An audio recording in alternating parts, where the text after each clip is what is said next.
Sure. Well, when I first started 2 long years ago, I came in our department in particular. We just relaunched our website. So with the relaunch of the website, and as social media networking sites were getting more and more popular, we did a lot more promotion of individual stories on that website, um, and through Twitter, through Facebook. And what I've noticed in the last 2 years has been an exponential rise in hits on our pages.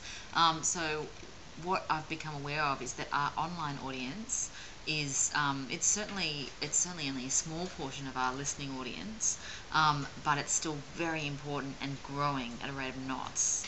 Literally, we went from, I think, 30,000 hits on, say, the AM website to, I think this last month was something like 220,000. That's in 2 years, and that is largely down to social media.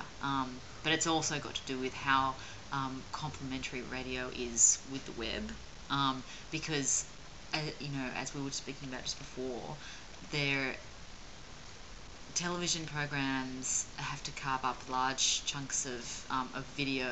Some people really want to just see a quick link and want to be able to scan down and find what they need. With radio, you've got with our programs, you've got 3 or 4 minutes of audio. You've got a transcript. You can quickly click on it, scan through the transcript, and then click on another story. It just doesn't feel like as laborious as it might for 7:30 and there's many more stories. We've got like 30 stories a day that we're producing. So that's the major development in radio has been its complementarity to the web. And of course, that's just in terms of audience. In terms of development of content, Twitter and Facebook has been absolutely fundamental, and that's really happened in the last 3 or 4 months mostly.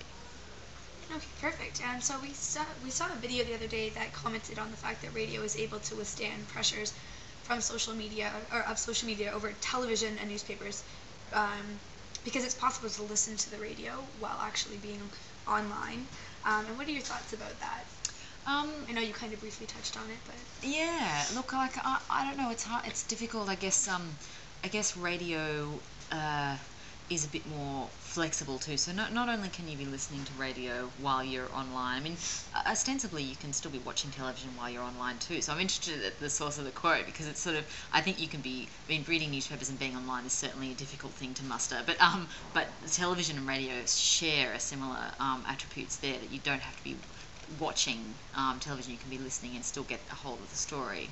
But I think radio, because people can download the audio either off website, or if they get it through Twitter or Facebook, they can then muck around with the audio, maybe just choose a slab of that audio and post it up on their own site and say, this is what Ian Hickey had to say about mental health on AM yesterday.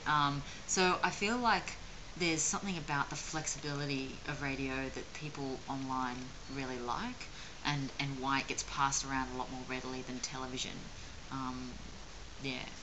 okay, perfect.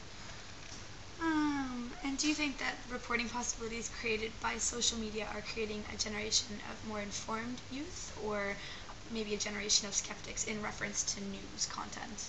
Well, I think the informed youth are becoming skeptical, and for good reason.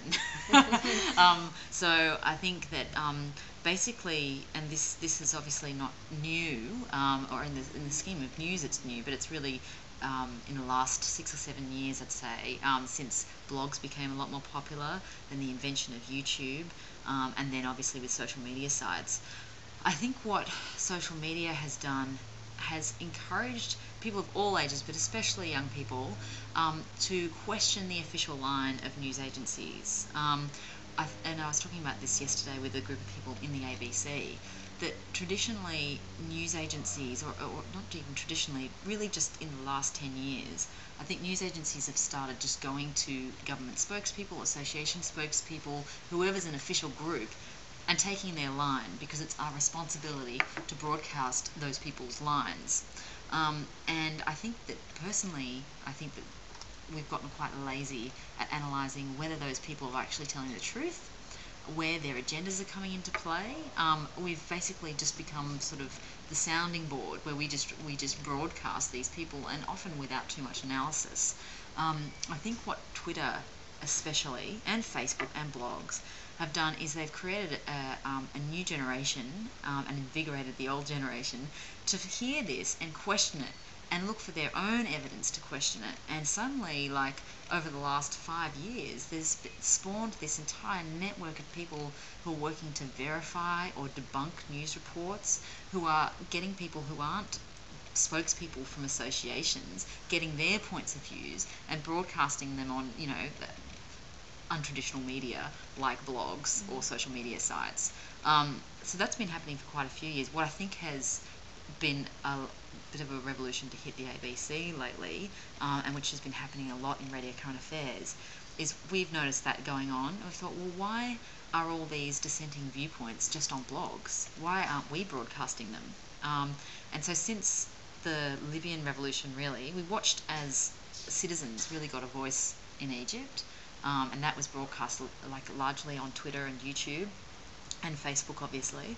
And watching that, when the protests began in Libya, we were just like, well, the Libyan government is obviously not to be trusted in their account of what's happening.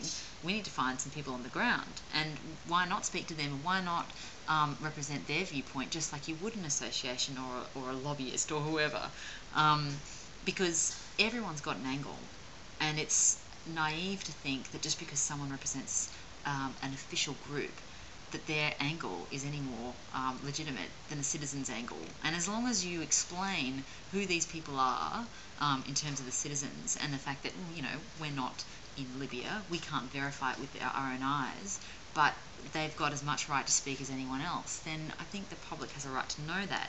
So what I'm hoping is that, yes, I think that the younger generation has got more sceptical, and right, they should, because I think news has been getting away with murder, literally, for decades. But I'm hoping that news is going to catch up with that scepticism and start being a bit sceptical of its own methods and be a bit more creative.